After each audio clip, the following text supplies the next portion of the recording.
Leemos Marcos 4:35. Ese día, al anochecer, les dijo a sus discípulos: crucemos al otro lado. Dejaron a la multitud y se fueron con él en la barca donde estaba. También lo acompañaban otras barcas. Se desató entonces una fuerte tormenta y las olas azotaban la barca, tanto que ya comenzaba a inundarse. Jesús, mientras tanto, estaba en la popa, durmiendo sobre un cabezal. Así que los discípulos lo despertaron, gritando: «Maestro, ¿no te importa que nos ahogamos?». Él se levantó, reprendió al viento y ordenó al mar: «Silencio, cálmate». El viento se calmó, todo quedó completamente tranquilo. «¿Por qué tienen tanto miedo?», dijo a sus discípulos. «¿Todavía no tienen fe?». Ellos estaban espantados y se decían unos a otros: «¿Quién es este que hasta el viento y el mar le obedecen?». Desde que el mundo existe, diversas catástrofes naturales han golpeado a la humanidad. Podemos pensar en huracanes, tsunamis, terremotos, erupciones volcánicas, plagas, pestes, inundaciones, sequías, epidemias. Recuerdo 1980, yo era adolescente, y en mi ciudad natal, Olavarría, una inundación hizo que mi casa quedara totalmente cubierta por las aguas. Y recuerdo en 1999, yo estaba radicado en Caracas, Venezuela, y fui testigo de la tragedia de Vargas, un estado que quedó sepultado porque por las copiosas lluvias, un río de lodo, de troncos, de rocas, bajó y destruyó casas y poblaciones enteras. Se estima 30.000 vidas que perecieron, desaparecieron. Nuestra filosofía apenas nos alcanza para intentar esbozar algunos argumentos, algunas ideas para explicar el porqué, pero es imposible saber por qué pasan estas cosas. Ahora, hay lecciones que podemos aprender. Y acá tenemos un relato de Jesús y sus amigos enfrentados a un fenómeno natural. Es verdad, no se trata de una catástrofe mundial como una pandemia, por ejemplo, pero sí, para ellos significaba una tragedia porque los puso cara a cara con la muerte inminente. El lago de Galilea es un mar de agua dulce que está a unos 100 kilómetros de Jerusalén. Tiene una extensión de aproximadamente 160 kilómetros cuadrados. Para los que conocen, en Buenos Aires la laguna de Chascomús son alrededor de 6 o un poco más lagunas juntas.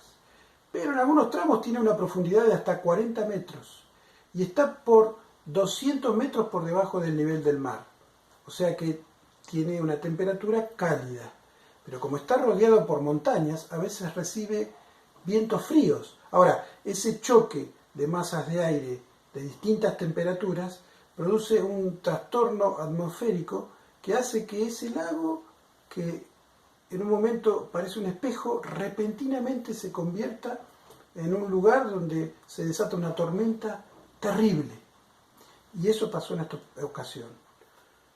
Para los pescadores, los discípulos, resultó estar frente a una situación de vida o muerte.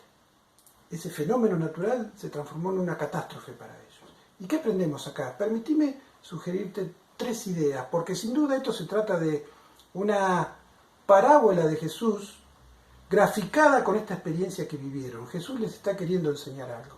Primero, quiero decirte que habrá tormentas. Habrá tormentas en tu vida, en mi vida. Ningún ser humano está exento de que la peor adversidad imaginable le sobrevenga. Jesús nunca prometió a sus seguidores que estarían inmunizados y vacunados contra los males de este mundo, de esta vida. Al contrario, Jesús les advertía constantemente a los suyos: en este mundo van a tener aflicción, van a ser perseguidos. Y si miramos la historia de estos mismos amigos que estuvieron acá en el barco con Jesús, años más tarde murieron, fueron perseguidos, fueron torturados, fueron martirizados y ejecutados justamente por creer en Jesús. La fe cristiana no te dice que no vas a tener problemas.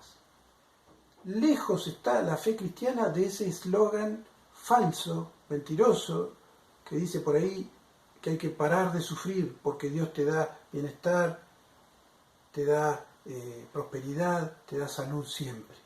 No, va a haber tormentas, va a haber tormentas.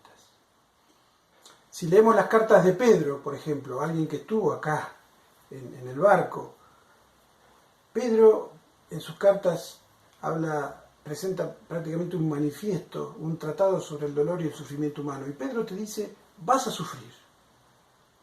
Vas a sufrir. El punto no es si no vas o vas a sufrir. Vas a sufrir. El punto es que podés elegir sufrir por hacer lo bueno o sufrir por hacer lo malo. Ahora, hay veces en que no sufrimos ni por hacer lo bueno ni por hacer lo malo, sino que somos víctimas de estas tormentas naturales, ¿no? Y la segunda idea que quiero dejarte es, habrá tormentas, Jesús está con nosotros en las tormentas. Dice Marcos que, versículo 36, también otras barcas acompañaban a la barca donde estaba Jesús. Todas las barcas sufrieron las tormentas, la de Jesús también. No es que la suya mágicamente cruzó al otro lado mientras las demás sufrían el viento. No. Pero el plus que tenía la barca de Jesús era precisamente que Jesús estaba dentro. Y esa es la promesa que nos da el Evangelio, el cristianismo, el Señor Jesucristo. No es que no va a haber problemas, es que en medio de los problemas que habrá, que seguramente habrá, Él va a estar con nosotros.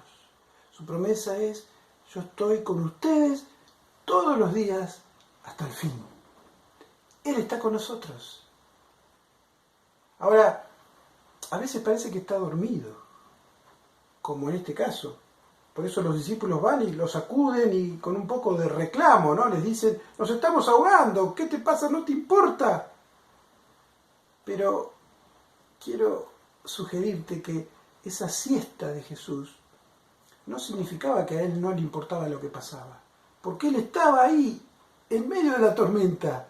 Lo que significa, lo que quiere el evangelista que escribe esto, dejarnos como contraste es, hay una tormenta, hay una dificultad, pero Jesús está sereno, nada lo pone nervioso porque Él está en control de toda situación.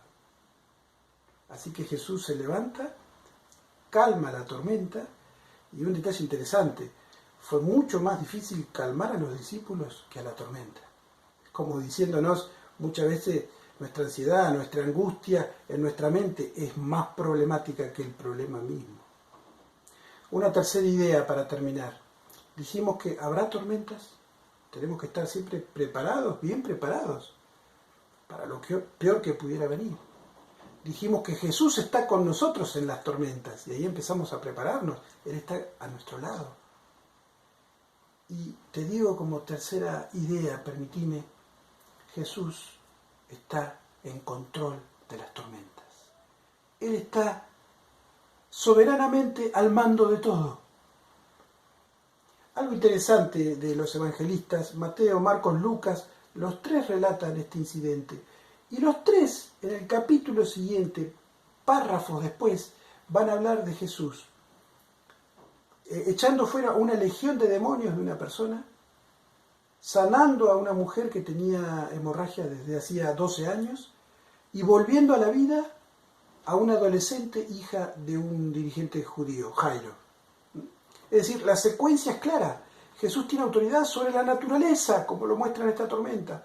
Jesús tiene autoridad sobre los mismos poderes de maldad, porque libera a una persona de demonios. Y no sé cuál es tu postura al respecto, pero los poderes de maldad que existen, existen.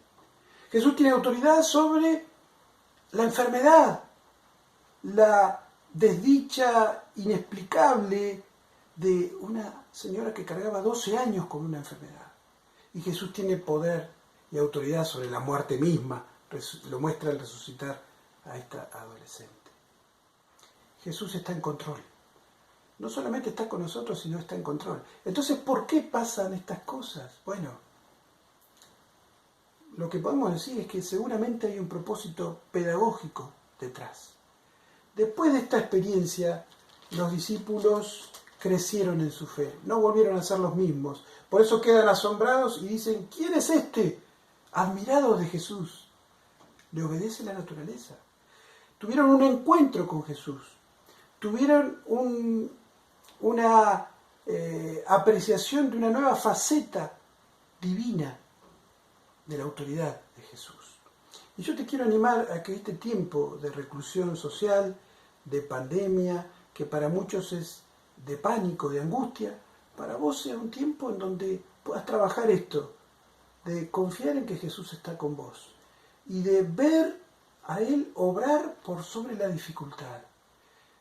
El espanto económico que va a dejar esta situación, la a veces escasez de recursos, la propia posibilidad de que te enfermes o que pierdas un ser querido por la pandemia. Bueno, todo eso, detrás de todo eso, el Señor Jesús está con vos y el Señor está obrando para el bien nuestro.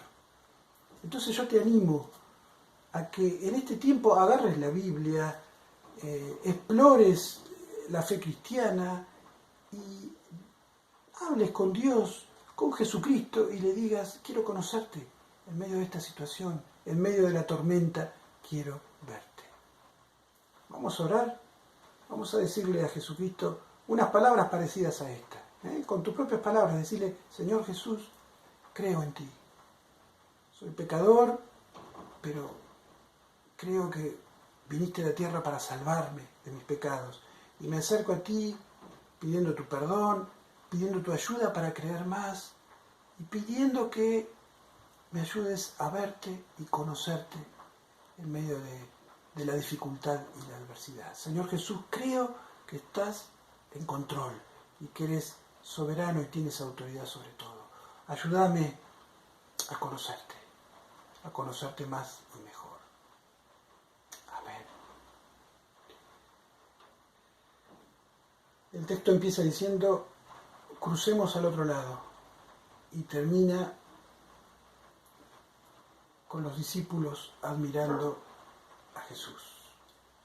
Estamos cruzando, esto va a pasar, pero mientras estamos en este cruce hacia el otro lado, que sea una experiencia donde conozcas al Jesús que está con vos, que tiene autoridad sobre toda situación. Que así sea.